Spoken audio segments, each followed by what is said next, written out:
Hello, welcome to Miniature Realms. My name is Stuart and welcome to another review video for Warlord Games' Epic Battles Waterloo campaign release. Now, I'm very lucky here. Warlord Games have very kindly sent me some very early sprues of the Prussian Landwehr. Now, at the time of recording this, I'm not quite sure when I'm allowed to release the video. For the last couple of reviews I've done, I've started by showing you some images on the website, talking you through the official description of what you get in your box, and sort of talking through about the pricing and things like that. Now, I can't do any of that because none of that exists at the time that I'm making the video. So that they teased these Prussians very recently on Facebook, on their social media, just showing a big box of plastic black sprues to sort of get people's excitement going. And I very cheekily, sort of messaged my contact and said that as soon as some were available, I'd love to do a review of them, and they very kindly helped me out with that. So really excited to have a close look and share it with you. As I said, some of the information I say could change, I suppose, versus what I say now to when the official info goes out. I may not be in a position to sort of edit the video at that point. I might have uploaded it, I may be away on a holiday, etc. So do forgive me if I do say anything wrong, but I can impart the information that I've been given. So this sprue, I've got 3 of them here. These sprues are for the Landwehr Brigade box. So this is the equivalent of what you'll get in the Landwehr Brigade box. You get from it, you can field 3 units of Landwehr infantry, 1 company of Landwehr cavalry, and 2 stands of skirmishing Jaegers, which is a really kind of busy and mixed sprue. The first infantry sprue without a cannon on as well, without a gun. So obviously the Prussian release looks like it's going to be slightly different. At this time, I don't have any other information on the rest of the Prussian release. There may well be more have been said now by the time this video is out. We may well have had some teasers and a community post that tells us all about it. So we may already know, as you're watching this, you may already know all this, but at the time of me recording it, we don't know anything else. So all I can do is review what's on the sprue. We'll talk about the quality of the miniatures, etc, and we'll take it from there. So let's have a little bit of a closer look at the sprue itself. Now, I'm assuming, like all of the other Waterloo campaign epic releases, that they will come with a flag sheet. The British and the French have, but again, as we say, at this point, there's no confirmation of that either way. And the information that I've said was all that was passed on to me as it stands. But we have here, I was zoomed out on the sprue. You have your Jaegers here. There is a bugle, a flagpole. You've got 6 horsemen, 5 of which are carrying a lance. 1 isn't, has a sword, but other than that, it's dressed the same way. And then you have your strips, which will make up your 4 stands of infantry. Now, I'm not sure whether this guy here is supposed to be part of the cavalry, or whether he can be an officer for either, which is what my guess is. You could use him as some mounted officer. So obviously Landwehr are kind of militia. They're not the regular army. I'm not an expert on Prussians, but this is my understanding. So Landwehr, basically, I think it means something like defence of the country in German. And the Landwehr in Prussia were formed from 1813, I think. Don't know the exact date. I should have looked that up. And they were basically calling up people that were able to bear arms to defend the country. So you're looking at sort of teenagers up to people in their mid-40s, I believe, and if they're not already serving in the regular army. So this guy, I suppose I don't know how the officer system worked for them. Please tell me in the comments. But he's not carrying a lance. I imagine you could have him, as I say, as an officer within your cavalry unit, but you could also base him up separately and use him as a brigade commander as well, I imagine. Let's zoom in and look at the frame a little bit closer. So let's focus on those cavalry first, so that your lancers.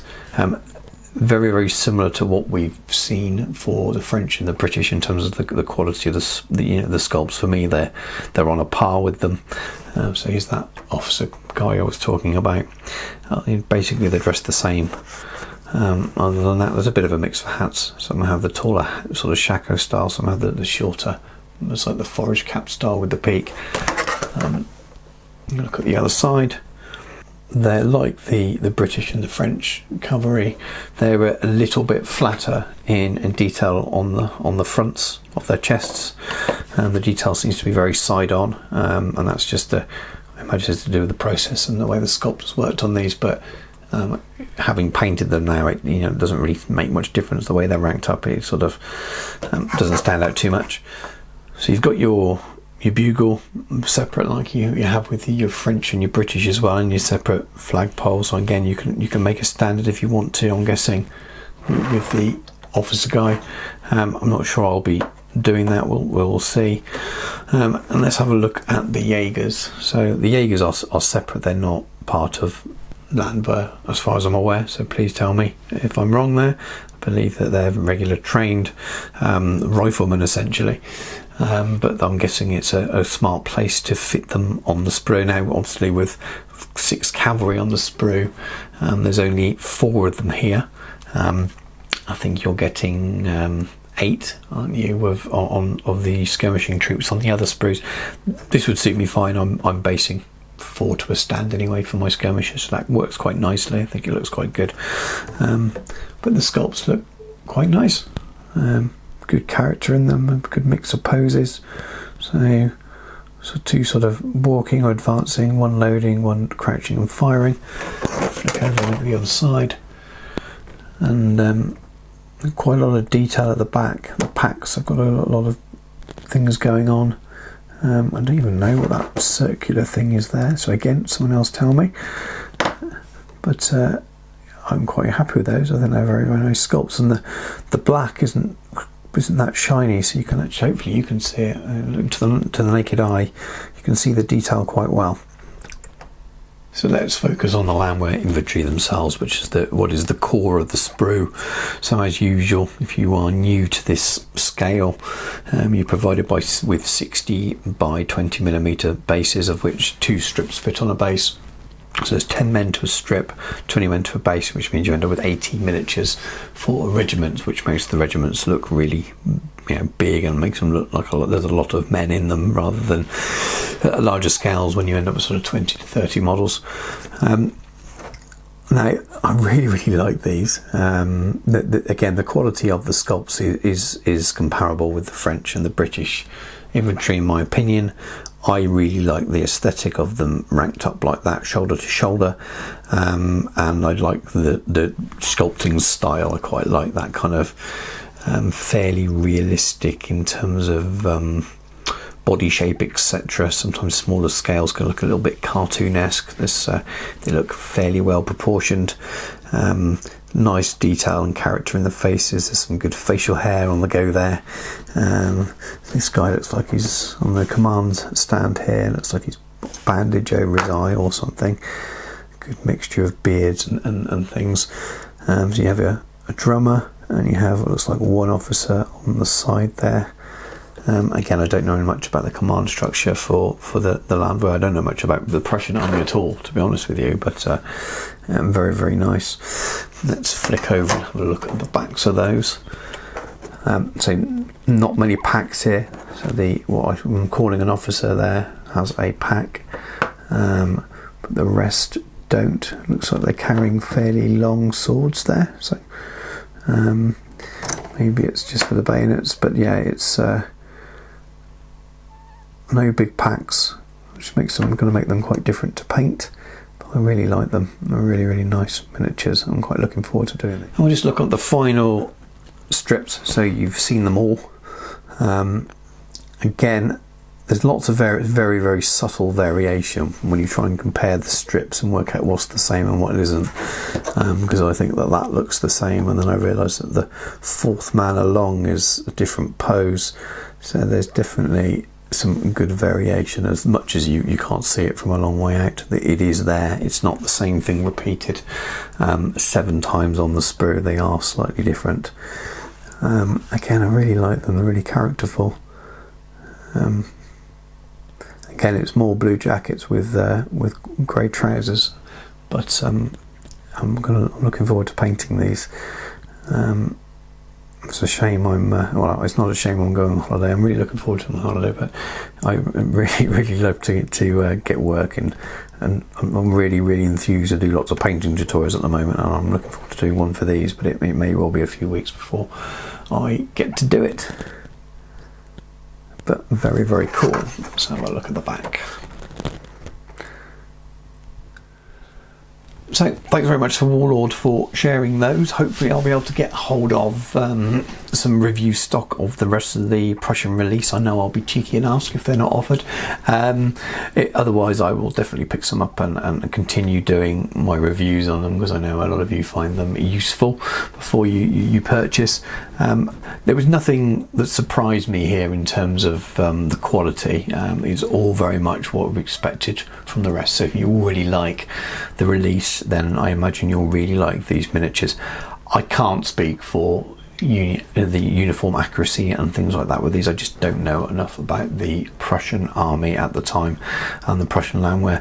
The bit of reading I have done recently, and the Osprey books and things that I've got, they look right to me, but experts out there may well spot, you know, the odd little thing that's in the wrong place or something like that. That kind of thing doesn't interest me too much, or doesn't worry me, so I say, too much. They'll look absolutely perfect on the table, but some people I know are really interested in that kind of thing. So hopefully, at least by showing you the sprues close up, you'll be able to make your own mind up on those. I'm really interested to hear what people's thoughts are on them. Really interested to hear what people's thoughts are, the makeup of the sprue, of having cavalry, infantry on the same sprue. I think we can guess then that the remaining sprues are probably going to be a regular cavalry sprue and a regular infantry sprue, but we don't know, and I genuinely don't know what they are at this stage, and I'll be looking forward eagerly to Warlord Games start to release more information about them, and hopefully by the time I'm being given the green light and I can hit go public on this video, that everything I've said isn't too out of date. But it's been very fun to chat about them anyway. So thanks very much for watching. If you are new to the channel and you're interested in epic battles Waterloo, or do check out the other videos on the channel. There are a lot on there, and there's also some epic battles American Civil War things, and there's lots of other things as well, some Wars of the Roses and 10 mil, some bolt action, and some Lord of the Rings things as well. So do have a look around the channel and maybe find some other videos you like. I do lots of painting tutorials because I'm a commission painter by trade, so you can expect lots of things like that, and I'm always happy to answer questions. So maybe consider subscribing, give the video a like, and I'll catch you all soon.